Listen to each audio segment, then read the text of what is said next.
Greetings everyone and Dr. Aiza. We're from Tutorial 4, Group 3, and we will present our discussion about important managerial issue.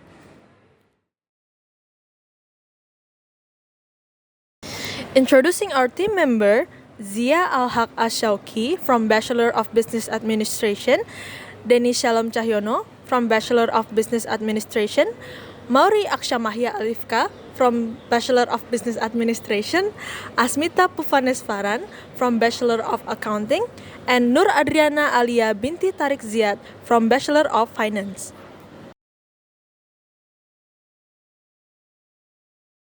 Now, we'll be covering several topics related to global management and sustainability.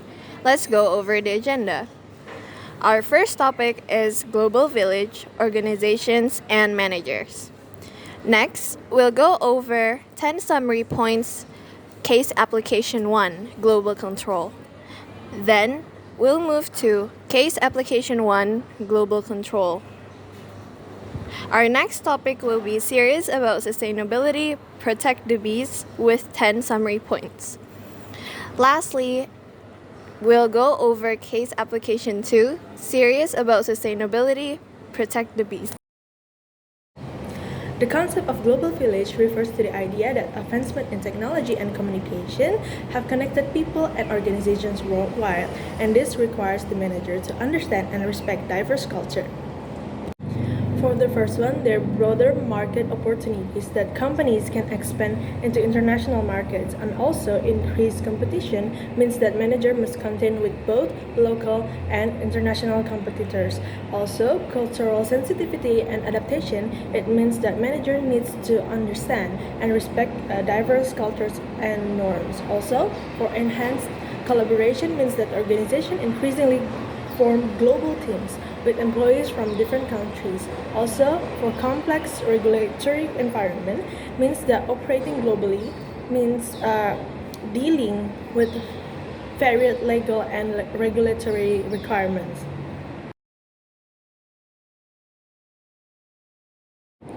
Here are the points of what society expects managers and organizations. The first of all is responsible. They want organization to contribute positively to society, and then also ethical. Managers are expected to demonstrate integrity, fairness, and honesty in their decision. The third one is interactive and socially involved, is an expectation for open communication and transparency in business practice. Also adaptability, they are expected to anticipate societal change, adapt to new market needs, and embrace sustainable innovation that benefits both the organization and the broader community. For diversity, organizations are expected to promote diversity and inclusivity with their workforce.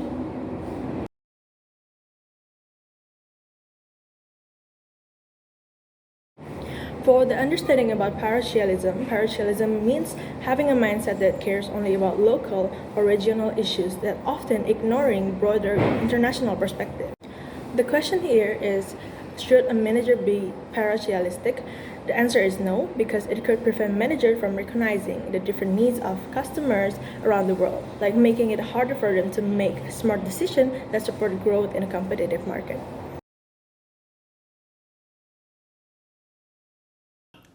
Hello everyone. Right now, I will talk about how the culture affects management and share an example from the electric vehicle or EV industry. We will look at three areas. First, Hofstede culture dimension, and the second is global study, which help the managers understand different work style in the various culture. And finally, I will show you how the idea apply to the EV industry, where the companies need to adapt to global demand.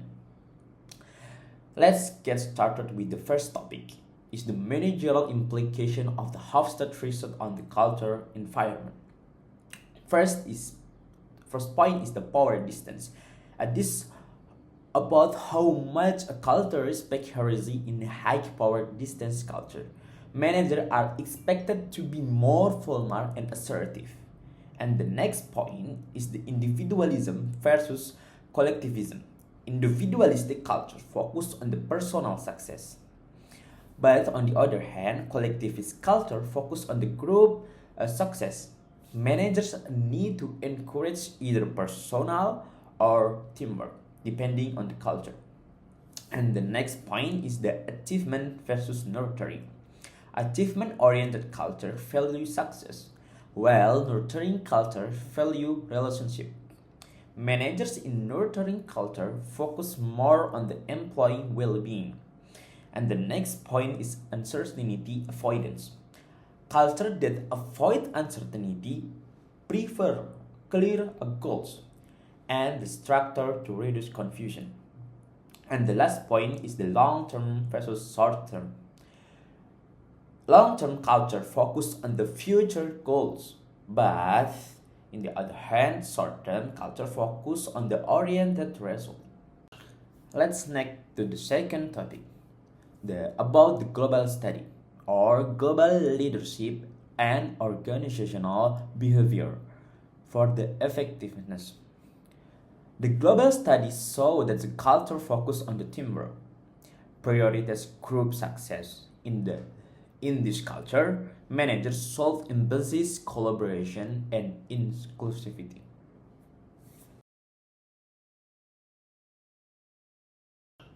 On this slide, I will explain you about the managerial approach influenced by the global dimension. The first point is the reward outstanding performance. In the hierarchical structure, managers give formal awards or a public recognition for the strong performance, recognizing the value placed on the status and the achievement. And additionally, managers may use structured reward system such as a promotion or a bonus to acknowledge the employees who meet or exceed the expectation. And the next point is the use of work groups. In teamwork, focus on the culture. Managers typically promote group projects and collaborative assignment, fostering a sense of unity and shared responsibility. And managers may also establish a cross-functional teams to bring together diverse skills and perspectives, enhancing creativity and problem solving.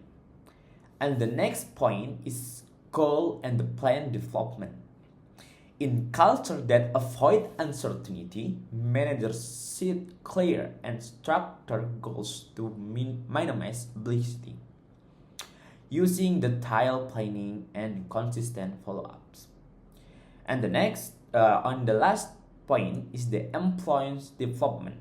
In nurturing culture, managers invest in employee growth through their training and the mentorship program showing care for the long-term development. And then, managers is achievement-oriented cultures may prioritize skill-based training and the career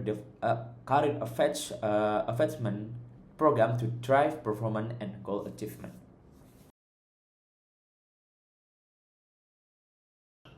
On this slide, I will explain you about the managerial approach influenced by the global dimension. The first point is the reward outstanding performance. In the hierarchical structure, managers give formal awards or a public recognition for the strong performance, recognizing the value placed on the status and the achievement. And additionally, managers may use structured reward system such as a promotion or a bonus to acknowledge the employees who meet or exceed the expectation. And the next point is the use of work groups. In teamwork, focus on the culture. Managers typically promote group projects and collaborative assignment, fostering a sense of unity and shared responsibility. And managers may also establish a cross-functional teams to bring together diverse skills and perspectives, enhancing creativity and problem solving. And the next point is goal and the plan development. In culture that avoid uncertainty, managers set clear and structured goals to minimize publicity, using detailed planning and consistent follow-ups. And on the last point is the employee's development. In nurturing culture, managers invest in employee growth through their training and the mentorship program showing care for the long-term development. And then, managers is achievement-oriented cultures may prioritize skill-based training and the career advancement program to drive performance and goal achievement.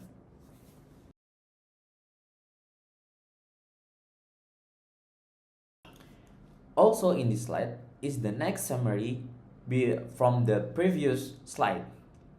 So I will show you the summary point for the case application, especially in the global control in the EV production. So in my research provide insights on the global control in the EV supply chain, summarized in these points. First, this Congo dominance in the global production. As the leading producer, Congo supplies most of the world's cobalt, making it the key player in the EV supply chains. And then is China leading consumption. China is the main consumer of the Congo's cobalt, furthering its position as a leader in the EV battery production. And then is CETL's global expansion. Contemporary Amprex Technology Ltd, or we know is CETL, a major Chinese company, is leading in the EV battery production, while CETL primarily serves in China.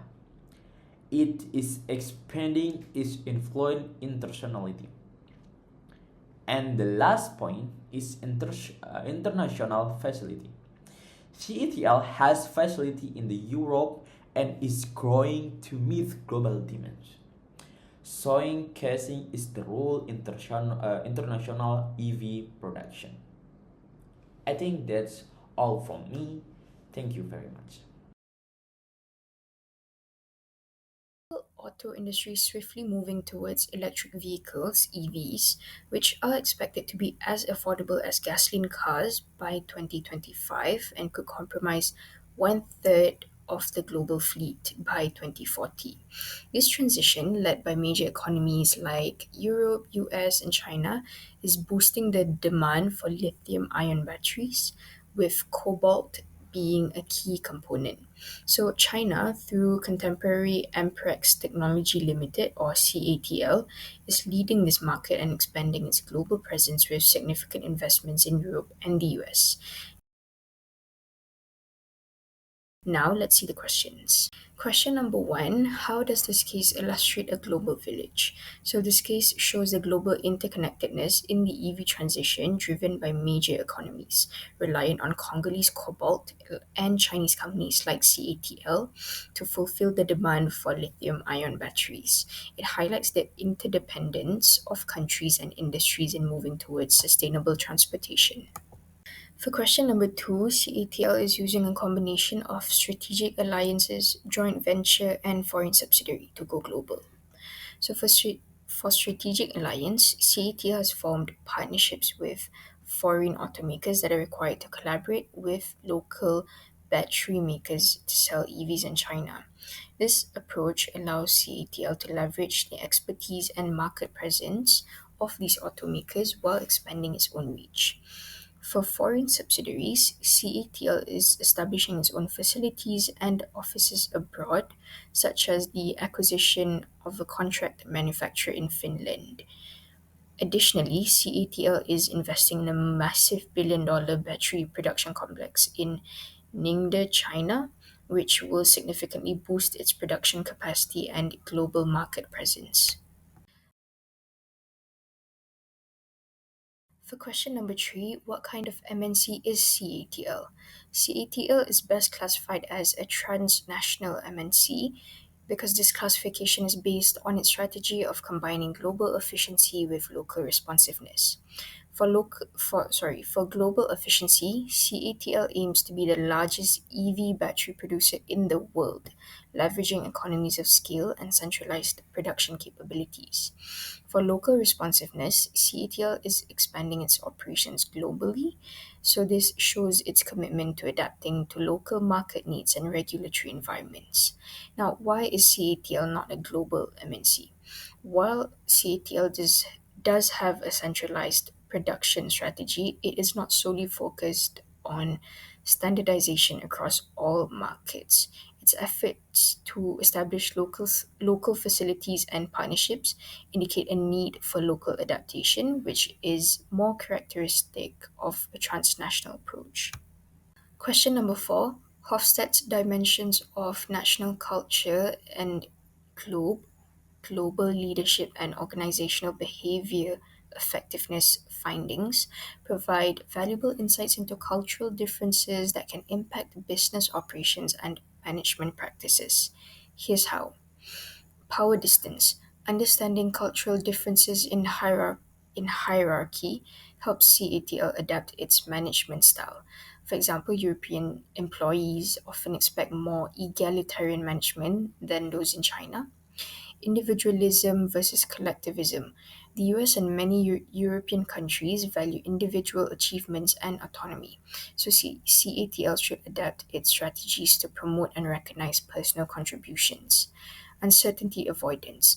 In cultures with high uncertainty avoidance, CATL should implement detailed planning and risk management to meet local expectations. Masculinity versus femininity. This dimension highlights the value of competitiveness versus quality of life. Understanding these priorities helps CATL tailor its corporate culture and employee engagement strategies. Long term versus short term orientation. Cultures like China focus on long term rewards while the US emphasizes quick results. CATL should balance its strategic planning to accommodate both perspectives. Indulgence versus restraint. This dimension measures how freely society allows gratification of basic drives. Understanding this helps CATL tailor marketing and employee engagement strategies to local norms. So, by leveraging these cultural insights, CATL can enhance management, improve cross cultural communication, and boost global success.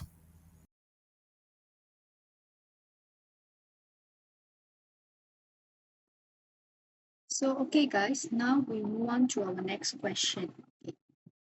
As much as 14% of the cobalt output in Congo comes from mining done by creatures of freelancers. US and Europe companies are leery of doing business with covert suppliers who buy these creatures partly because some of the miners are children. These children rarely wear safety masks or other safety equipment and can suffer crippling injuries during this dangerous job. A. Does this response by these companies fall under the classical view of social responsibility or the socio-economic view of social responsibility? Explain.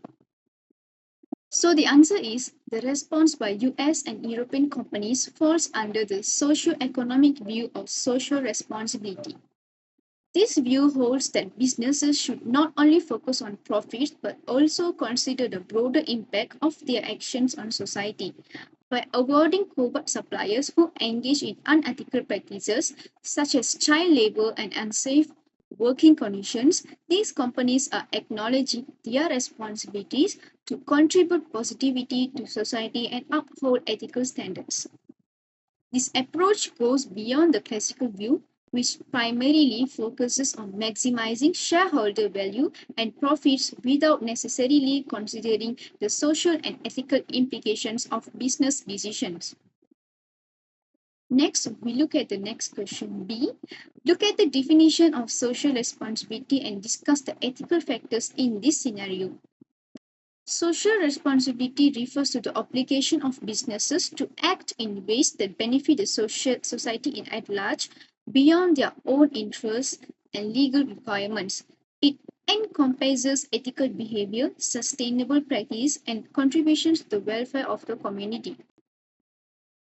So we look at the ethical factors in this scenario. So first is child labor. The use of child labor in cobalt mining is a significant ethical concern. Children working in hazardous conditions without property, safety, and equipment face severe health risks and exploitation. Companies have a moral duty to avoid supporting such practices and to promote the protection of children's rights. So, number two is worker safety. The lack of safety measures for minors, including children, highlights the dangerous working conditions in the cobalt mining industry. Ethical business practices require companies to ensure that their supply chains do not contribute to unsafe labor conditions. Number three, human rights. Engaging with suppliers who exploit vulnerable workers violates fundamental human rights. Companies must ensure that their operations and supply chains respect and uphold human rights standards. Corporate accountability. So, businesses are increasingly held accountable for the social and environmental impact on their operations. By refusing to do business with unethical suppliers, companies demonstrate their commitment to ethical sourcing and corporate social responsibility. So, number five is reputation and trust. Ethical behavior enhances a company's reputation and builds trust with consumers, investors, and other stakeholders. Companies that prioritize social responsibility are more likely to gain long-term support and loyalty. So, in summary, the ethical factors in this scenario emphasize the importance of protecting vulnerable workers, upholding human rights, and ensuring safe working conditions. Companies that adopt the socio-economic view of social responsibility are better positioned to address these ethical concerns and contribute positivity to society.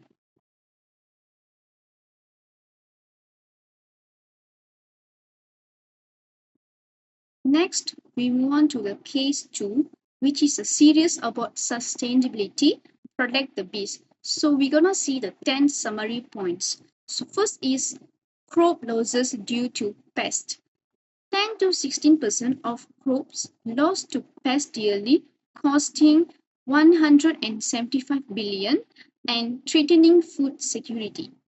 Number two is Bayer's role in pesticides.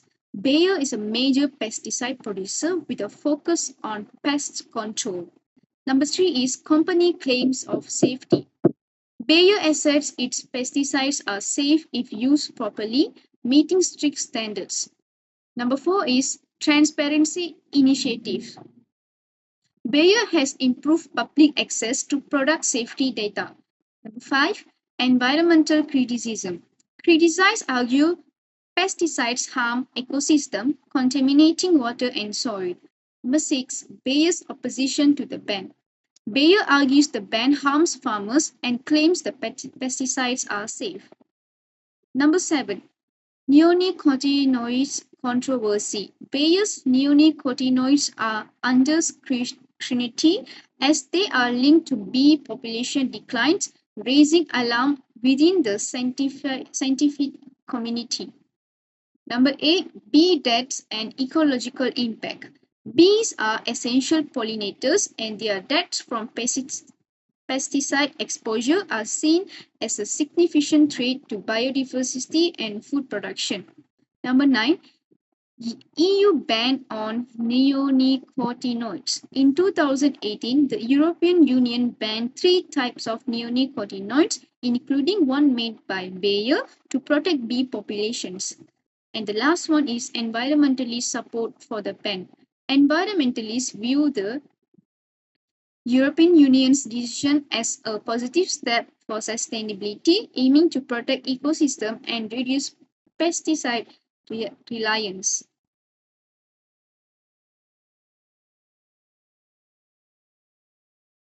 So this is the next slide, which is the case application 2, which is titled Series about Sustainability, Protect the Bees. So what we can see from this slide is European Union's ban on Bayer's effect. Next is how the environmentalists overstated the dangers on Bayer's to bees. Next is the connection between the European Union's ban and the neonicotinoids.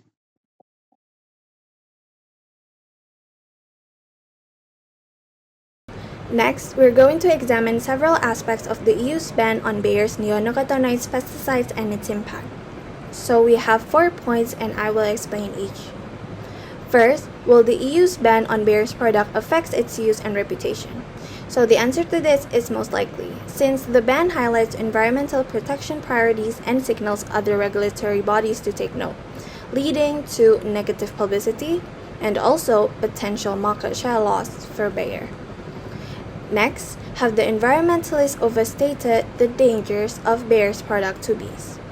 Scientific studies, including those from the European Food Safety Authority, show harmful effects on bee populations, which nullifies Bayer's safety claims.